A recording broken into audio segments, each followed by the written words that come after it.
and now all beings come back together in one ship. They put to sea again with proposed wind, which continues diverse days together, which was some encouragement unto them. Yet, according to the usual manner, many were afflicted with seasickness. And I may not omit here a special word of God's providence. There was a proud and very profound young man, one of the seamen.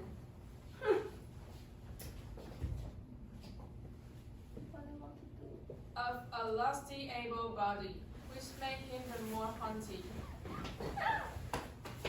He would always be contemning the poor people in their sickness and causing them daily with grievous exertion. We have a lot of money, but you guys are so poor. What you got? Nothing. And did not let to tell them that he hoped to help to cast half of them overboard before they came to their journey's end, and to make merry with what they had. And if he were by any gently reproved, he would curse and swear more bitterly. You guys deserve to die. Bitch, only idiot will trust the God. I don't believe in God. Go to hell. I don't want to see your ugly face.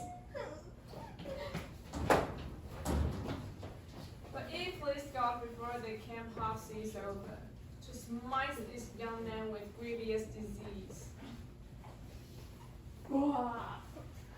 of which he died in desperate manner. If you don't have faith in yourself, in God, and this is how you will suffer. And so was himself the first that was thrown overboard. Thus his curses light on his own head, and it was an astonishment to all his fellows, for they noted it to be the just hand of God upon him.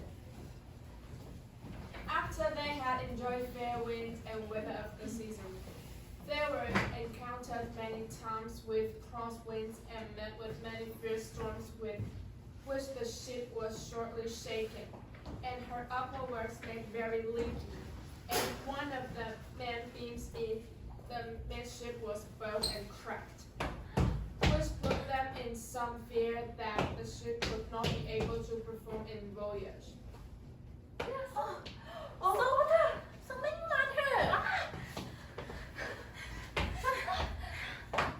And truly there was great distraction and differences of opinion amongst the mariners themselves. Then would they do what could be done for their opinion wages' sake, being now near half the sea over, and on the other hand they were loath hazard their lives too desperately. So they committed themselves to the will of God and resolved to be. In sundry of these storms, the winds were so fierce and the seas so high, as they could not bear a knot of sail, but were forced to haul for diverse days together. And in one of them, as they thus led at haul in mighty storm, a lusty young man called John Holland, coming upon some occasion above the grating was, with the sail of the ship thrown into the sea, but it pleased God that he caught hold of the topsail halyards, which hung overboard and ran out of land. Yet he held his hold, though he was sundry fathoms under water, till he was hauled up by same rope to the brim of the water, and then with the boat hooked and other means got into the ship again, and his life saved. And though he was something ill with it, yet he lived many years after and became a profitable member both in church and commonwealth. Oh, I survived because I believe in God. In all this voyage there died but one of the passengers, which was William Button, a young servant to Samuel Fuller, when they drew near to coast. But to omit their other thing, after long beating at sea, they fell with that land which is called Cape Cod, the witching being made and certainly known to be it. They were not a little joyful. After some deliberation in among themselves with the master of sheep. They talked about resolve to stand up the southward, to find some place about Hudson River for their habitation. But after they had sailed the course about half a day, they fell among dangerous shores and roaring breakers. And they were so far entangled therewith as they conceived themselves in great danger. And the wind stricken upon them withal, they resolved to bear up again for the cape, and thought themselves happy to get out of those dangers before night overtook them. As by God's good providence they did. And the next day they got into the Cape harbors, where they rid its safety.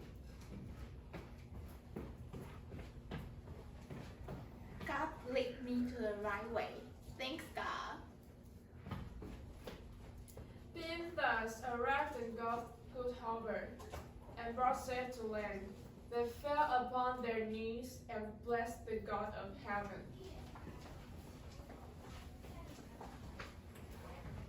Since you believe in me, I will lead you to a happy future. Who had brought themselves over the vast and furious ocean, and delivered from all the perils and misery thereof, again to set their feet on the firm and stable earth, their primal element. And no marvel if they were just joyful. So tedious and dreadful was the sin unto him. The way you hold me